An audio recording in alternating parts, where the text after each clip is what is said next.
सत्साहेब परमात्मा सभी को सुखी रखे, सभी को निरोगी रखे। हम लोग सतगुरुदेव का अंग देख रहे थे और सतगुरुदेव अंग की 8 साखियां हो गई थी। अब 9वीं साखी से शुरू करते हैं कि कबीर साहिब जी क्या बताते हैं सतगुरुदेव के बारे में कि साचा सतगुरु सूरमा शब्द जुबाहा एक, लागत ही वहीं मिल गया परा कलेजे छेक। साहिब क्या कहते हैं कि सच्चा सतगुरु जो है वो सूरमा है। सूरमा किसे कहते हैं? जो कि युद्ध में, जंग में जाए, युद्ध लड़े जो। तो साचा सूरमा क्या है? कौन है? सतगुरु है। तो क्या बताते हैं कि शब्द जुबाहा एक, कि उन्होंने एक शब्द का बाण चलाया, लागत ही भूमि मिल गया। और जब वो शब्द का बाण जो है, जब वो मेरे को लगा तो लगते ही क्या हुआ? भूमि मतलब धरती में, अर्थात मिट्टी में मिल गया। पड़ा कलेजे छेक, मेरा जो कलेजा है वो उसने छलनी कर दिया। कहने का अर्थ ये है कि जो सतगुरु हैं वो सच्चा सूरमा है। सूरवीर तो मेरा सतगुरु है, क्योंकि बाकी जो हैं वो तो अगर तीर चलाएंगे तो सिर्फ छलनी होता है शरीर, लेकिन सतगुरु ने जो बाण चलाया, जो शब्द का बाण चलाया, वो मेरे हृदय में जा लगा और उससे हृदय में प्रेम उत्पन्न हुआ और उस प्रेम के कारण मेरा जो अहंकार था वो मिट्टी में मिल गया। फिर क्या कहते हैं? बूढ़ा था पे उबरा गुरु की लहर चमक, जब भेरा देखा जर्जरा तब उतरी परा फरक। अर्थात कि मैं डूब रहा था इस संसार में, लेकिन जैसे ही गुरु की रोशनी दिखाई दी, गुरु के ज्ञान का प्रकाश दिखाई दिया, तो मैं उबर गया और मैं इस भवसागर से तर गया। ये जो बेड़ा है, बेड़ा अर्थात ये शरीर, जिस तरह नदी को पार करते हैं तो बेड़ा बांधा जाता है। पहले बेड़ा बांधते थे, फिर नाव बनी। तो जो बेड़ा होता है बांस का बनता है कि बेड़ा जब भेरा देखा जर्जरा, भेरा अर्थात बेड़ा, जब जर्जर स्थिति में, यानी बहुत ही दयनीय हालत में जब इस बेड़े को देखा, बेड़ा अर्थात ये शरीर, कि ये शरीर जब जर्जर हो गया, तब मैं इस शरीर को त्याग गया। क्योंकि अगर इस शरीर पे अगर रहेंगे तो क्या होगा? अगर टूटे हुए बेड़े पे अगर आप बैठेंगे तो क्या होगा? वो डूब जाएगा, नदी में टूट जाएगा बीच में। तो यही साहिब कह रहे हैं कि जब इस जर्जर शरीर को देखा तो मैं इस शरीर को छोड़ के, अर्थात इस अहम को छोड़ के, इस संसार को छोड़ के मैं कहाँ चला गया? गुरु के नाम का जो बेड़ा था मैं उस पर चला गया और उससे मैं पार उतर गया। फिर क्या कहते हैं? थापन पाई थी बही सतगुरु दीनी थीर, कबीर हीरा बन जिया मान सरोवर तीर। थापन पाई थी बही। अब थापन क्या होता है और थिति क्या होती है? अर्थात जब सहारा मिला। थापन मतलब जब उस साहिब ने, उस सतगुरु ने अपने हाथ से सहारा दिया मुझे, तो मेरी आत्मा स्थिर हो गई। वो सहारा किस चीज का था? वो सहारा था ज्ञान का। जब सच्चे ज्ञान का सहारा, नाम का सहारा सतगुरु ने दिया, तो मेरी जो आत्मा थी, वो जो सुरती थी, वो स्थिर हो गई। जो मन इधर चंचल हो रहा था वो शांत हो गया। और क्या कहते हैं? सतगुरु दीनी धीर, और सतगुरु ने मुझे धीरज प्रदान किया। अन्यथा भटक रहा था इधर उधर, लेकिन सतगुरु के उस ज्ञान ने मुझे धैर्य दिया। कबीर हीरा बन जिया मान सरोवर तीर। और क्या कहते हैं कि इस कबीर ने अपने हीरे का सौदा कहाँ किया? मान सरोवर तीर, उस मान सरोवर के किनारे। कहने का अर्थ ये है कि हीरा कौन सा? हमारा जो अनमोल जीवन है, ये है हीरा। हम इसका सौदा कहा करते हैं संसार में, तेरे मेरे में, इसके पास आने में, उसके पास जाने में और नाना प्रकार की फालतू की बातों में। लेकिन कबीर साहब ने किस में किया? इसका सौदा किया नाम जाप में, जिससे कि कबीर साहब कहां पहुंचे? मानसरोवर। और मानसरोवर कहां? ऊपर होता है, ब्रह्मरंध्र। तो वो चीज बता रहे हैं कि मैं वहां पहुंच गया उससे नाम जाप से। फिर वहां सतगुरु जो है, सतगुरु के साथ सौदा हुआ।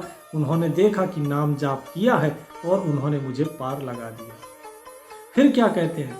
गूंगा हुआ बावरा, बहरा हुआ कान, पावा ते पिंगल भया, सतगुरु मारा पान। कि भाई ये जो सौदा है, जो नाम का सौदा है, ये तो ऐसा सौदा है कि अगर इस जीवन के बदले अगर वो नाम रूपी हीरा मिल जाए तो उसको पाने के बाद जो गूंगा है वो बावला हो जाता है, अर्थात वो बोलने लग जाता है। जो बहरा है वो सुनने लग जाता है। जिसके पांव नहीं है वो चलने लग जाता है। और ऐसा सतगुरु ने बाण मारा है। कहने का अर्थ ये है कि कबीर साहब यहाँ पे भौतिक हाथ पैर और आंख कान की बात नहीं कर रहे हैं। यहाँ कबीर साहब बात कर रहे हैं ज्ञान की, कि जिसे वो नाम रूपी हीरा मिल गया, जिसे वो शब्द मिल गया, फिर ये गूंगा भी उस शब्द का जाप करता है। फिर इसे वो अनहद नाद भी सुनाई देता है। ये बहरा है लेकिन फिर भी इसे अनहद नाद सुनाई देता है, क्योंकि वो इन भौतिक कानों से नहीं सुना जाता, वो अंदर सुना जाता है। वो जो शब्द होता है, वो जो धुन है, जिसे सार नाम कहते हैं, वो अंदर सुना जाता है। पावा ते पिंगुल भया, अर्थात यहाँ पर तो लंगड़ा था, यहाँ पैर नहीं थे, चल नहीं पा रहा था, लेकिन वहां पर बिना पैर के चलते हैं। ये सुरत ऊपर चढ़ने लगती है, उसके लिए पैरों की जरूरत नहीं होती। और सतगुरु ने ऐसा बाण मारा। कौन सा बाण मारा? उस नाम का, उस शब्द का। आगे साहिब क्या कहते हैं? सतगुरु की महिमा अनंत, अनंत किया उपकार, लोचन अनंत उघारिया, अनंत दिखावनहार। कि सतगुरु की मैं क्या महिमा कहूं। सतगुरु की महिमा अनंत है। उन्होंने जो उपकार किए वो भी अनंत हैं। कितने उपकार किए उन्होंने? मुझे इस संसार के भव सागर में डूबने से बचाया, मुझे वो नामदान दिया। उनकी महिमा अनंत है। और लोचन अनंत उघारिया, उन्होंने मेरे यहां तो सिर्फ 2 ही आंखें हैं इस भौतिक संसार को देखने के लिए, लेकिन मेरे ज्ञान की हजारों आंखें उन्होंने खोल दी, मेरे ज्ञान चक्षु खोल दिए। और जिसके कारण मैं अनंत दिखावनहार, और उस अनंत को मुझे दिखा दिया उन साहिब ने। और मैंने जाना कि वो अनंत वो और मैं एक ही हैं। अर्थात जो आत्म तत्व है उसको सतगुरु ने जना दिया। अब ये बार बार जो सतगुरु शब्द आ रहा है, आगे भी कबीर साहब बताएंगे ये सतगुरु कौन है। ये उसी परमात्मा की उपाधियां हैं। वही परमात्मा एक एक आवरण ओढ़कर आता है, और कहीं सतगुरु है, फिर सतपुरुष है, फिर ऊपर अनामी है। तो इस तरह उपाधियां हैं उसी परमेश्वर की। वो परमात्मा स्वयं ही सतगुरु है। तो यहां पर ऐसा नहीं है कि कोई सतगुरु अलग से है, जो आजकल लोग बोलते हैं नहीं जी सतगुरु ये है, सतगुरु वो ना। देहधारी सतगुरु नहीं होता। साहिब क्या कहते हैं कि हाड़ चाम को सतगुरु कहे, ये सब धुंधर ज्ञान, और 4 दाग आवे नहीं उसको सतगुरु जान। कि हाड़ चाम को जो सतगुरु कहेगा, हड्डी मांस के शरीर को जो बोलते हैं, बोले ये सतगुरु है, ये सतगुरु नहीं। ये तो नश्वर है। ये तो 4 दागों में फना हो जाता है। अग्नि में जला सकते हो, दफना सकते हो, जंगल में फेंक सकते हो और पानी में बहा सकते हो। वो आत्म तत्व है, वो परमात्मा, वो है सतगुरु। वो नूर रूपी वो है सतगुरु, जिसे ना आप जंगल में फेंक सकते हो, ना पानी में बहा सकते हो, ना अग्नि में जला सकते हो, और ना ही आप उसे दफना सकते हो। वो सतगुरु है। लेकिन लोग क्या सोचते हैं, नहीं जी कबीर साहब जो हैं, बोले उनको देखिए, उनके सिर्फ फूल ही फूल मिले थे, उनको ना दफना गया ना जलाया गया। मेरे भाई जो फूल मिले थे वो फूल भी दफनाए गए थे। अगर फूल भी मिले तो क्या फूल बहाए नहीं जाते पानी में? क्या फूल फेंके नहीं जा सकते? क्या फूल अग्नि में नहीं डाला जा सकता है क्या? या वो फूल जो है उसको कीड़े नहीं लगते हैं क्या? सब कुछ होता है फूल के साथ, क्योंकि फूल जो भी इस संसार में है उस सब चीज का नाश होना है। दृष्टि पड़े सो फना है धर अंबर कैलाश। धरती अंबर कैलाश जो भी आपको दृष्टि में दिखाई दे रहा है वो सब कुछ फना होगा, सब कुछ नश्वर है। तो फूल भी नश्वर है। यहां बात हो रही है आत्म तत्व की, अपने आत्म स्वरूप की। ऐसे तो नरसिंह भगवान थे, बताइए कहां गए वो प्रकट हुए, ना जन्म लिया और अंतर्ध्यान हो गए, ना उनकी मृत्यु हुई। तो अगर आपकी बात मानी जाए तो उस हिसाब से तो जो नरसिंह भगवान थे वो सतगुरु हो गए, प्रहलाद को बचाने के लिए आए थे। तो देह कभी सतगुरु नहीं हो सकती, चाहे वो किसी अवतार की हो, चाहे किसी संत महात्मा की हो, चाहे किसी सूफी फकीर की हो, किसी की भी हो, देह नहीं होती कभी भी सतगुरु। यहाँ पर इसलिए जो सतगुरु शब्द है वो परम तत्व के लिए, उस परमात्मा के लिए बताया गया है कि वो ज्ञान जो देता है वो परमात्मा का स्वरूप सतगुरु है। आगे क्या कहते हैं, पीछे लागा जाई था लोक वेद के साथ, पेंडे में सतगुरु मिला दीपक दिया हाथ। कि मैं लोगों के साथ, इन वेदों के साथ, मैं इन सब के पीछे लगा हुआ था। किसके पीछे? जो लोगों का ज्ञान है, जो इन वेदों का ज्ञान है, मैं इनके पीछे लगा हुआ था। और जैसे लोग भटक रहे हैं मैं भी ऐसे ही भटक जाता। लेकिन रास्ते में कौन मिले? रास्ते में मिले सतगुरु। कहां मिले? इस हृदय में। और उन्होंने क्या दिया? दीपक मेरे हाथ में दिया, अर्थात मेरे हृदय में ज्ञान का दीपक जलाया, वो ज्ञान प्रकाशित कर दिया उन्होंने। और जैसे ही उन्होंने ज्ञान प्रकाशित किया तो मैं, ये जो लोग वेदों के साथ लगे हुए हैं, पुराणों के साथ लगे हुए हैं, शास्त्रों के साथ लगे हुए हैं, मैं इनसे अलग हट गया।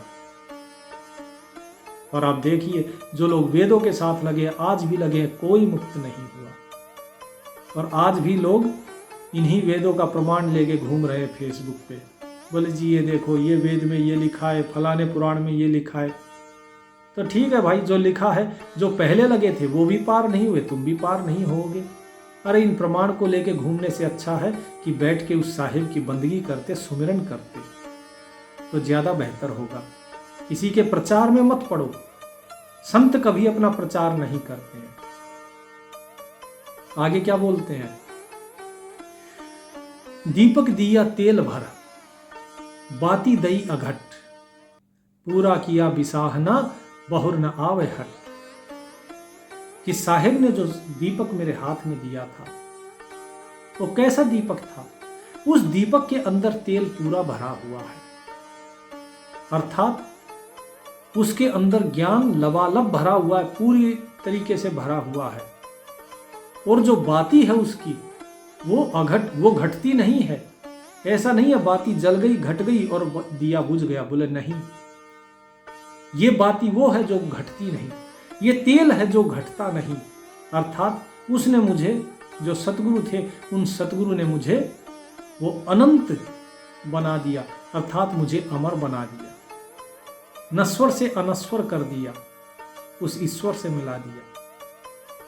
तो ये कहने का अर्थ यहाँ पे है, पूरा किया बिसा होना, अर्थात मेरी जो तलाश थी स्वयं को जानने की, उस मालिक को जानने की, वो उन्होंने तलाश पूरी कर दी। बहुर न आवे हट, अब मैं इस हाट में, हाट होता है बाजार, इस संसार के बाजार में अब मैं दोबारा नहीं आऊंगा, अर्थात इस संसार से मैं मुक्त हो गया।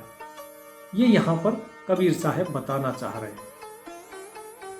अगली साखी क्या है? ज्ञान प्रकाशी गुरु मिला।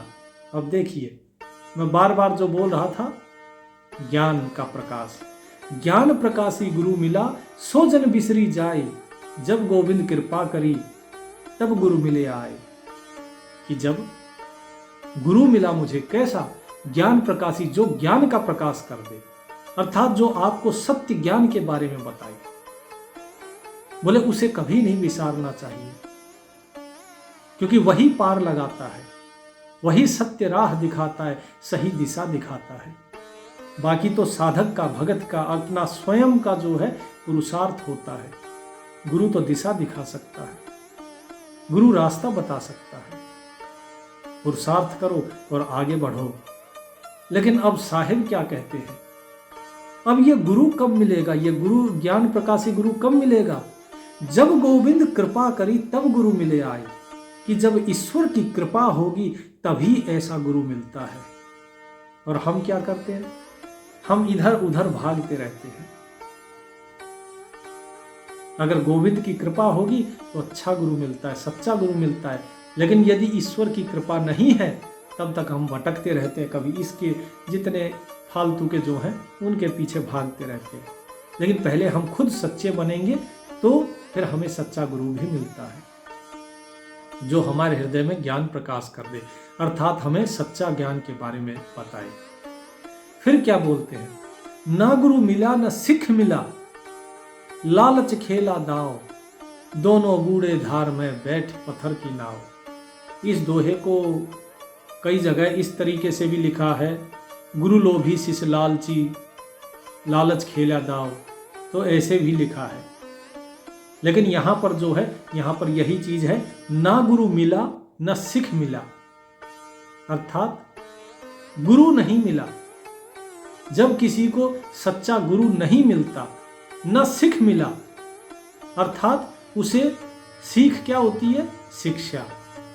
ना ही उसे शिक्षा मिली। अब गुरु नहीं मिला सच्चा तो सही सीख कहां से मिलेगी? लालच खेला दाव, और जो बाकी गुरु मिले वो सब लालची, उनके साथ इसने बैठ के लालच का दाव खेला। और जो लालची होंगे तो वो सच्चा ज्ञान तो आपको दे नहीं सकते। तो ऐसे में क्या हुआ? दोनों बूढ़े धार में, वो लालची गुरु भी डूब गया और ये शिष्य जो था ये भी डूब गया। दोनों ही ऐसे डूब गए जैसे कि कोई पत्थर की नाव में बैठ के अगर नदी में जाए तो नाव डूब जाती है, तो उसके साथ साथ सवारी भी डूब जाती है। ऐसे ही ये दोनों डूब गए। इसीलिए सच्चा गुरु होना जरूरी है। झूठा गुरु नहीं हो, कम से कम लालची ढोंगी गुरु नहीं होना चाहिए। अगर गुरु सच्चा ना भी हो तो कम से कम इतना ही अगर आपको बताए कि बेटा ये नाम है, इस नाम को जपो और सत्य बोलो। अगर आप सत्य बोलते हैं वो भी आपके लिए बहुत बड़ी चीज है, क्योंकि साँच बराबर तप नहीं और झूठ बराबर पाप, और जिसके हृदय साँच है ताकि हृदय आप। अगर सत्य जो है, सत्य इतनी बड़ी तपस्या है कि अगर व्यक्ति सत्य बोलना शुरू कर दे तो उसका मन निर्मल हो जाएगा, और जहां सत्य है वहां स्वयं परमात्मा का निवास होता है, और झूठ से बड़ा कोई पाप नहीं होता है। तो ये छोटी छोटी बात भी अगर कोई गुरु बता दे और शिष्य अगर इसको भी धारण कर ले और नाम दे और सही तरीका बता दे, सही मार्ग बता दे, तो भी शिष्य का उद्धार हो सकता है। बस शिष्य को पुरुषार्थ थोड़ा ज्यादा करना पड़ेगा। अब आगे क्या बोलते हैं?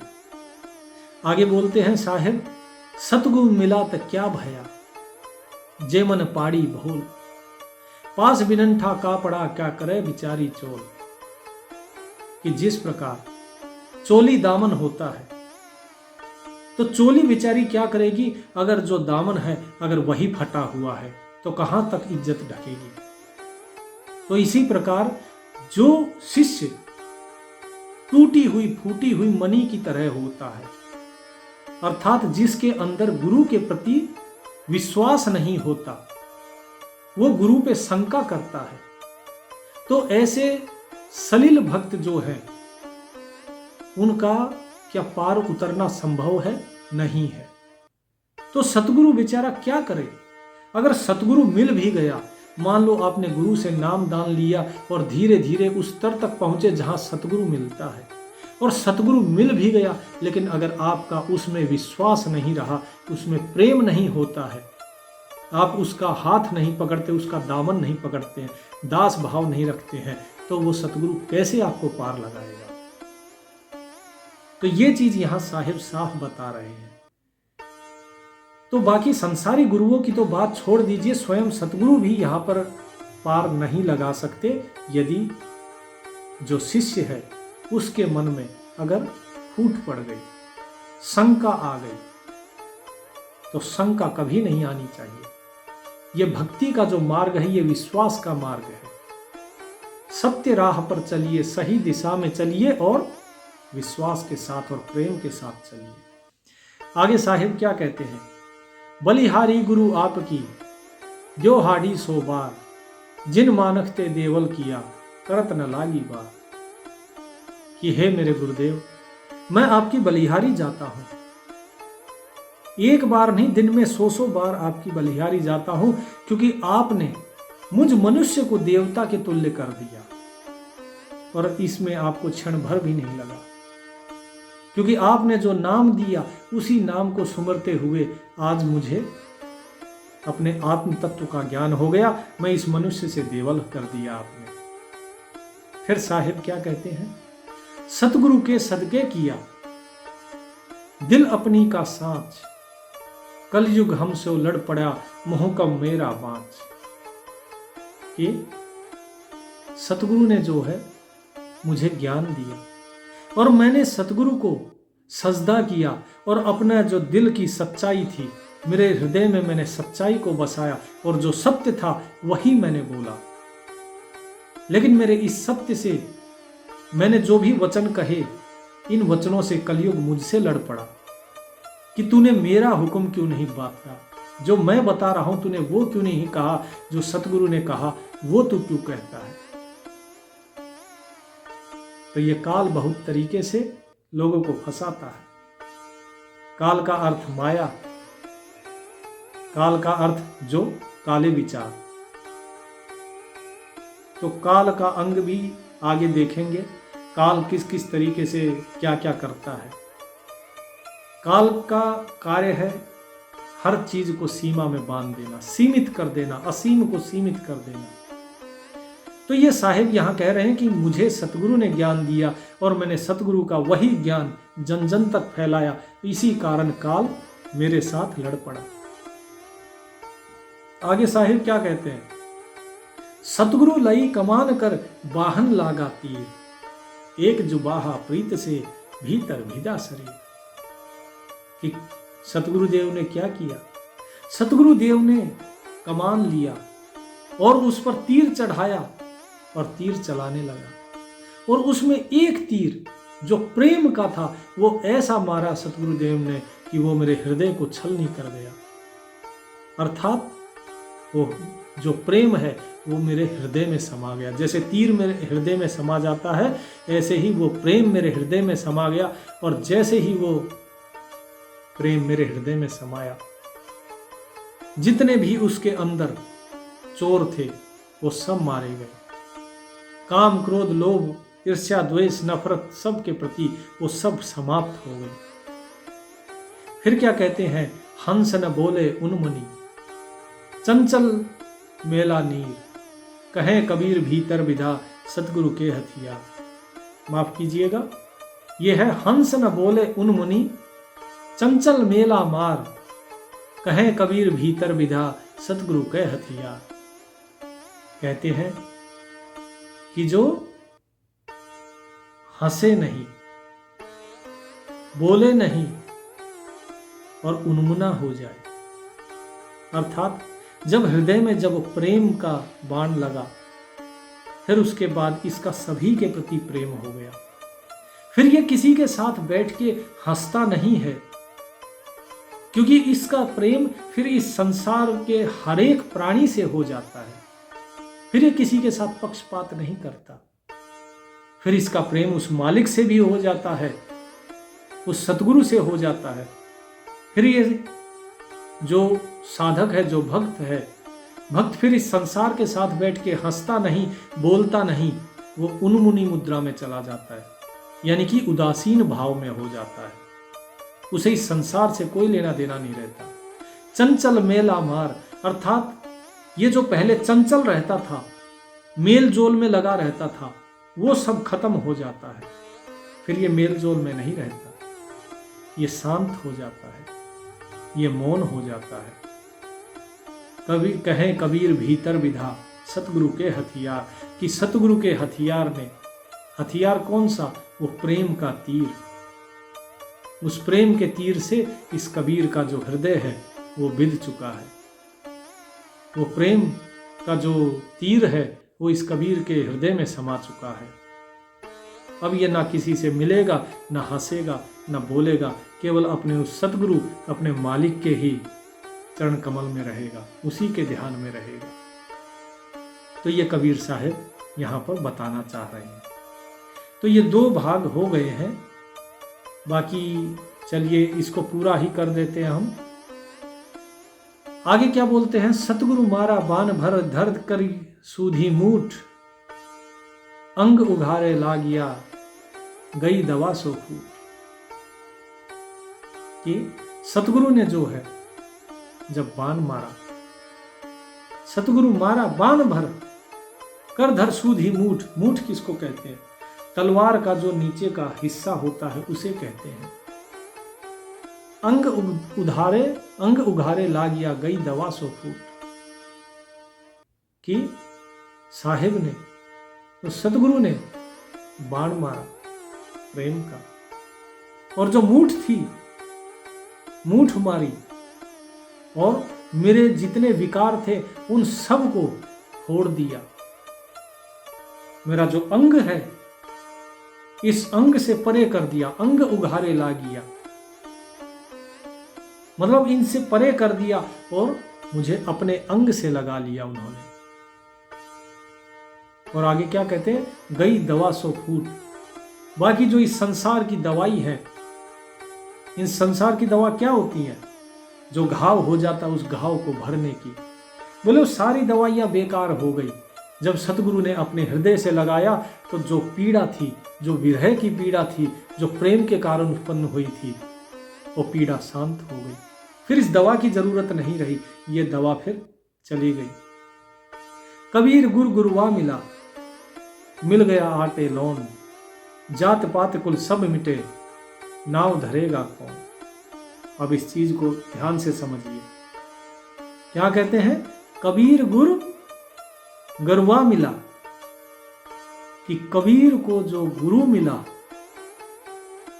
वो ऐसा मिला कि जैसे कि आटे के अंदर नमक। अर्थात ये कबीर और वो गुरु समा गए एक दूसरे में, और ऐसे समा गए जैसे आटे के अंदर नमक समा जाता है। जात पात सब कुल जो है मिट गए। अब बताओ कौन नाम धरोगे? अब कैसे बताओगे कि नमक कौन सा है और आटा कौन सा है? तो यही कबीर साहब कहना चाह रहे हैं कि जब नाम जपा और जब मैं अपने सतगुरु से एक हो गया, तो ऐसे एक हो गया जैसे आटा और नमक एक हो जाते हैं। उसके बाद फिर वे 2 नहीं रहते, फिर वो एक ही हो जाते हैं। आगे क्या कहते हैं? भली भई जो गुरु मिले नहीं तर होती हान, दीपक ज्योति पतंग ज्यों पड़ता पूरी जान। अर्थात कि अच्छा हुआ जो गुरु मिल गए, अच्छा हुआ जो समय से पहले गुरु मिल गए, नहीं तो मेरी बहुत हानि हो जाती।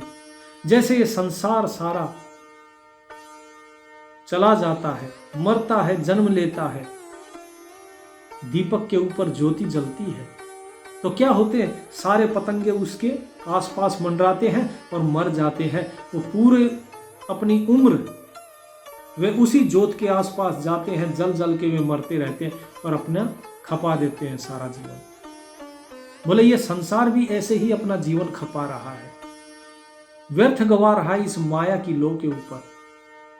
अगर कबीर साहब कहते हैं अगर मुझे गुरु नहीं मिलते तो मेरी बड़ी हानि हो जाती, मैं भी ऐसे ही अपना जीवन गंवा बैठता जैसे कि दीपक के ऊपर पतंगा आके अपना जीवन गंवा बैठता है। माया दीपक नर पतंग, भ्रम भ्रम माहि पड़ंत, कहें कबीर गुरु ज्ञान ते एक आध उबरंत।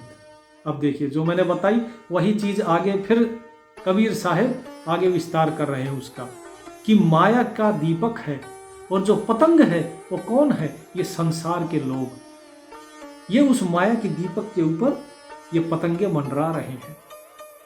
और भ्रम भ्रम माही पड़ंत, जिस प्रकार पतंगा घूम घूम के और जो है उस लो के तरफ चारों तरफ और उसके बाद गिर के मर जाता है, इसी प्रकार ये लोग भी इस माया के दीपक, माया रूपी दीपक जो है इस माया के चारों तरफ चक्कर लगाते रहते कि माया हमें मिल जाए मिल जाए, और इस माया को जो भी भोगता है वही खत्म हो जाता है। तो इस माया से बचिए। फिर क्या कहते हैं कि कबीर कहे कबीर गुरु ज्ञान से, कि सच्चे गुरु के ज्ञान से कोई एक आध उबरन, कि कोई एक आध व्यक्ति ही होता है जो उबर पाता है, नहीं तो लोग डूब जाते हैं। इसीलिए इस संसार में आप देखिए जहां भी आपको भीड़ चाल दिखाई दे, जहां आपको लगे कि यहां भीड़ बहुत ज्यादा है, समझ लीजिए वो आपकी मुक्ति का मार्ग नहीं है। क्योंकि ये मुक्ति पुरुषार्थ से संभव है। लोग आलसी हैं, लोग पुरुषार्थ नहीं करना चाहते। जिसका जितना बड़ा डेरा, जिसके जितने ज्यादा फॉलोवर, समझ लीजिए वो सब काल के गाल में है। क्योंकि संत जो होते हैं, संतों के पास तो बहुत कम लोग जाते हैं, इसीलिए जहां पर लोग ज्यादा हैं वहां मुक्ति नहीं है। आगे क्या बताते हैं? आगे साहिब कहते हैं, चेतन चौकी बैस कर सतगुरु दीन ही धीर, निर्भय होय निसंक भज केवल कहे कबीर। अब इस साखी को अगर लोग पढ़ेंगे तो फिर वही दुविधा फैलाएंगे कि क्या कहेंगे कि भाई देखो कह रखा है कि केवल कबीर कहो, लेकिन यहां पर साहिब क्या कहना चाह रहे हैं कि चेतन की चौकी पे बैठिए, अर्थात स्वयं को इस देह न समझ के चेतन समझो। जो आपके अंदर चेतना है वो आप हो, पहले तो उसे पहचानो, इस चीज को जानो कि आप चेतन हो। उसके बाद क्या बताते हैं, सतगुरु दीनी धीर, और सतगुरु ने जो धैर्य का, जो सहजता का तुम्हें मार्ग दिया है, उस मार्ग पे धैर्य पूर्वक चलो। निर्भय होय निसंक भज, अर्थात निर्भय हो जाओ। भय किसको होता है? जिसे या तो स्वार्थ होता है या जिसे विश्वास नहीं होता। जब बच्चा जो छोटा होता है, अब आपने देखा होगा बच्चे को लोग उछालते हैं, खिलाते हैं ना, अब उछालते हैं, एक बच्चा है वो हंसता है और दूसरा बच्चा जो है वो रोता है। जो रो रहा है उसे विश्वास नहीं है, उसे लगता है मैं गिर जाऊंगा, वो भयभीत होता है। लेकिन जो दूसरा बच्चा है वो विश्वास करता है, उसे पता है कि जो मुझे ऊपर उछाल रहा है वो मुझे पकड़ेगा, क्योंकि वो मेरा पिता है। उसको विश्वास होता है, इसलिए वो उसका आनंद लेता है, वो हंसता है। तो जो विश्वास करेगा केवल सुख उसे ही मिलेगा, जिसे विश्वास नहीं है वो भ्रम में रहेगा, वो शंका करेगा, और जो शंका करेगा वो पार नहीं उतरेगा, वो सुख प्राप्त नहीं कर सकता। और जैसे बच्चा रोता है उसे दुख होता है, हालांकि बच्चे को कुछ नहीं हो रहा, वो पकड़ रहा है बार बार उसका पिता, लेकिन फिर भी वो भयभीत है। भयभीत वो होता है जिसके हृदय में विश्वास नहीं हो, जिसके हृदय में शंका हो। परमात्मा पे शंका मत कीजिए। जब से पैदा हुए हो तब से वो परमात्मा आपके साथ किसी न किसी रूप में रहा है, चाहे माता पिता के रूप में, चाहे पति पत्नी के रूप में, मित्र के रूप में, पुत्र के रूप में, पुत्र वधू के रूप में, बेटी के रूप में, हर रूप में, गुरु के रूप में, सतगुरु के रूप में, स्वयं आपके अंदर बैठा आपकी आत्मा के रूप में। वो परमात्मा हर घड़ी आपके साथ है। तो शंका नहीं, विश्वास करो। तो क्या कहते हैं साहिब कि निर्भय होए निशंक भज, कि निर्भय होकर भजो मालिक को, और निशंक होकर भजो, और केवल उसी को भजो। किसे? उस परमात्मा को जो नाम दिया है, उस नाम को भजो। और कबीर जो यहां पे शब्द आया है, कबीर क्या है? कबीर उस परमात्मा का एक गुण है, जिसे कि अरबी में कबीर कहते हैं, और उसका अर्थ होता है सबसे महान। सबसे महान कौन है? सिर्फ वो परमात्मा। यहाँ कबीर साहब इस शरीर की बात नहीं कर रहे हैं, जो देह उन्होंने धारण करी है कबीर नाम से। आगे क्या कहते हैं? गुरु गोविंद तो एक है, दूजा सब आकार, आपा मेटे हरि भजे, तब पावे दीदार। क्या कहते हैं? गुरु और गोविंद ये दोनों एक हैं, दूजा सब आकार। अब इस चीज को समझिए, क्या कहते हैं कि जो गुरु है और जो गोविंद है, जो परमात्मा है, बोले वो एक ही है, वो दो नहीं है। जो दो तुम्हें दिखाई दे रहे हैं वो क्या है? दूजा सब आकार। ये तो सिर्फ आकार है।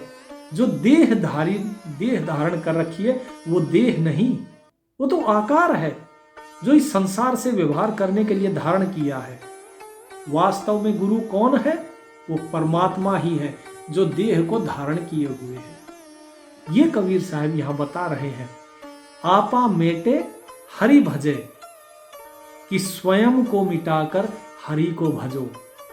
अर्थात ओम सो अहम, कि वो जो ओंकार है वही मैं हूं, मेरा स्वयं का कोई अस्तित्व नहीं। कौन है? किसका अस्तित्व है? उस मालिक का। वो ओम सो अहम, ओम सो अहम। ठीक है, तो ये चीज यहां पर कबीर साहब साफ साफ बता रहे हैं।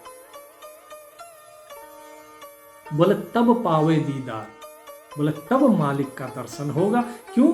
आपा मिट गया, अहंकार मिट गया, कि मैं नहीं, जो है मेरे मालिक तो ही है। जब दास भाव से उस मालिक को भजोगे तब दीदार पाओगे। फिर क्या कहते हैं? कबीर सतगुरु ना मिला, रही अधूरी सीख, स्वांग जति का पहर के घर घर मांगे भी। कि यदि सतगुरु नहीं मिला तो क्या होगा? शिक्षा अधूरी रह जाएगी। बाहर का नाम तो लिया, जो जिह्वा का नाम है वो लिया, जो अजपा जाप है वो किया, और जो अनहद है वो भी किया, वहां तक भी पहुंच गए। लेकिन अगर सतगुरु नहीं मिला तो फिर क्या हुआ? बोले पहन लेते हैं भगवा और जति का जो है धारण कर लेते हैं भेष, और घर घर में ये भीख मांगते हैं। फिर ये सब अपने पेट भरने का जरिया है। ये अपने योग से केवल वहीं तक जा सकते हैं, उसके आगे तो सतगुरु ही जा सकता है। और अगर सतगुरु नहीं मिला तो ये शिक्षा अधूरी रह जाएगी। फिर क्या कहते हैं साहिब? सतगुरु मेरा सूरमा, जो ताते लोही लुहार, काशी दे कंचन किया, ताई लिया तत्सार। कि मेरा सतगुरु जो है वो बहुत सूरमा है, वो लोहा लेता है, वो ऐसा लुहार है जो तपाता है भट्ठी में। अर्थात जिस प्रकार लोहार लोहे को तपाता है, जिस प्रकार लोहार क्या करता है, जैसे सोना होता है ना, सोने को क्या करता है? कसौटी पे कसा जाता है, तपाया जाता है, पारखी करता है कि नहीं? जो क्या बोलते हैं उसको, ज्वेलरी वाला सुनार, सुनार करता है ना, यही आग में तपाता है, उसे देखता है कि सोना सही है कि नहीं। तो जितना सोना तपेगा उसमें उतनी ही चमक आएगी। इसी प्रकार मेरा सतगुरु है वो लोहार की तरह है, जैसे लोहार लोहे को भट्ठी में तपाता है, इसी तरह मेरा सतगुरु भी जो है वो तपाता है, नाम देता है और तप करवाता है, जाप करवाता है, ताकि ये निर्भय बने, विश्वास देखता है आपका, आपकी परीक्षा ली जाती है। जगह जगह पर मीराबाई ने विष का प्याला तक पिया, कबीर साहब ने कितनी परीक्षाएं दी, भक्त प्रहलाद ने कितनी परीक्षाएं दी। इस प्रकार की परीक्षाएं जो हैं वो देनी पड़ती है। जब इस परीक्षा में पास हो जाते हैं तब समझ में आता है कि भक्त कच्चा है कि भक्त पक्का है। और हम तो पहली ही परीक्षा में फेल। बोला जी नुकसान हो गया मेरा। अरे भाई धन के लिए थोड़ी ना भक्ति में आए थे। जब भक्ति में ही आ गए तो धन को त्यागो। संसार को छोड़ना होगा तभी उस सार से मिल सकते हो। अगर उस सार से मिलना है तो संसार छोड़ो, और अगर संसार में रहना है तो फिर उस सार छूट जाएगा। एक ही मिलेगा, तय आपको करना है क्या मिलेगा। तो यही बता रहे हैं, कसनी दे कंचन किया ताई लिया तत्सार, कि कसौटी पे कस के सोना बना देता है मेरा मालिक, मेरा सतगुरु। आगे क्या कहते हैं, नीचल निधि मिलाई तन, सतगुरु साहस धीर। नीचल अर्थात निश्चल, जो जाति नहीं है। निधि मतलब संपत्ति। मिलाई तत्व अर्थात वो जो तत्व रूप की जो मेरी संपत्ति है उससे मुझे मिलवा दिया। सतगुरु ने मुझे साहस दिया, धीरज दिया, जिस धैर्य के साथ जो है मैंने क्या किया, उस परीक्षा को पास किया। और आगे क्या बोलते हैं, निपजी में साझी घना बाटे नहीं कबीर, कि भाई वो जो पूंजी है, वो जो निधि है, वो जो तत्व रूप है जिससे मेरे मालिक ने मुझे मिला दिया, वो आत्म तत्व है, वो तो मेरे अंदर है। और उसको बांटने वाले ढेर सारे हैं। सभी कह रहे हैं मुझे दो मुझे दो मुझे दो, ये ज्ञान ये अमृत मुझे दो, हमें भी बताओ मैं कैसे बांटूं। वो तो मेरे अंदर है, मैं कैसे लोगों को दूं। इसके लिए लोगों को स्वयं पुरुषार्थ करना पड़ेगा। बोले बांटे नहीं कबीर, कि मैं बांट नहीं सकता हूं, ये कबीर बांट नहीं सकता उसे, कैसे बांटूं, वो मेरे अंदर है। और मैं दिखा भी नहीं सकता हूं, क्योंकि उसे देखने की जो नजर है वो ये बाहर की नजर नहीं है, वो अंदर की नजर है। तो मैं कैसे बताऊं। अब मेरे से एक ने पूछा, अभी प्रश्न किया था, शायद आज या कल की बात है, बोला जी आपका कौन सा ये सुषमना नाड़ी खुल गई जी। मैं भाई बंद कब थी।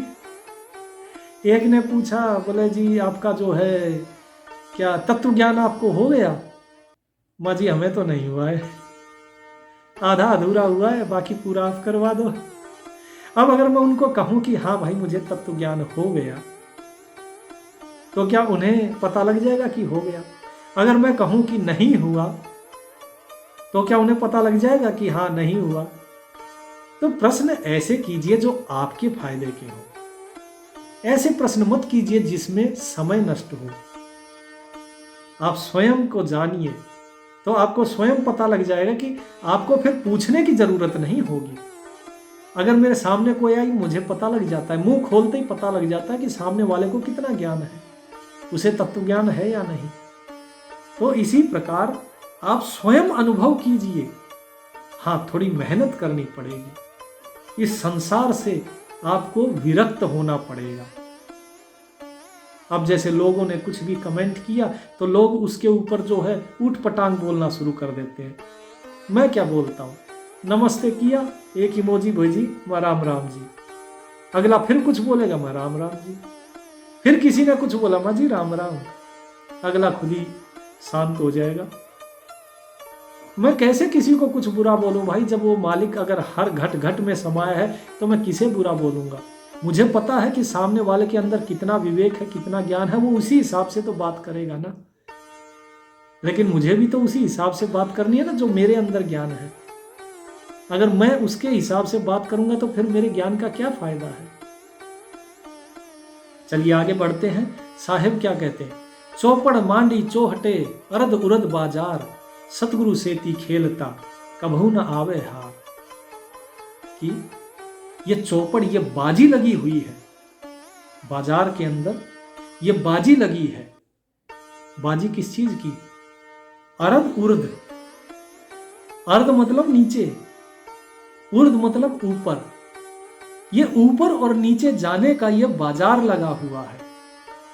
और इसमें बाजी लगी हुई है, यानी कि लोगों ने जुआ खेल रहे हैं। लोग सतगुरु सेती खेलता कबहू न आवे हार, कि लोग क्या करते, यहां बाजी लगाते हैं इस संसार में। कोई मरता है, कोई जन्म ले लेता है, जन्म लेते ही फिर माया के साथ बाजी की, इस माया को मैं भोगूंगा। माया को कोई नहीं भोग पाता, फिर चला जाता है, फिर मर जाता है, फिर जन्म लेता है। लेकिन क्या बोलते हैं साहिब, सतगुरु सेती खेलता कबहू न आवे हार। ये कबीर बोले ये तो सतगुरु के साथ बाजी लगाए हुए है कि हे साहिब, तू जीता तो मैं तेरा, और अगर मैं जीता तो आप मेरे। तो मेरी बाजी तो आपसे है, मेरे को तो दोनों में ही जो है फायदा है। अगर मैं आपका दास रहा तो भी मुझे फायदा है, अगर आप मेरे साथ रहे तो भी मुझे फायदा है। मेरी कभी हार हो ही नहीं सकती, इसलिए बाजी तो मैं आपके साथ लगाऊंगा।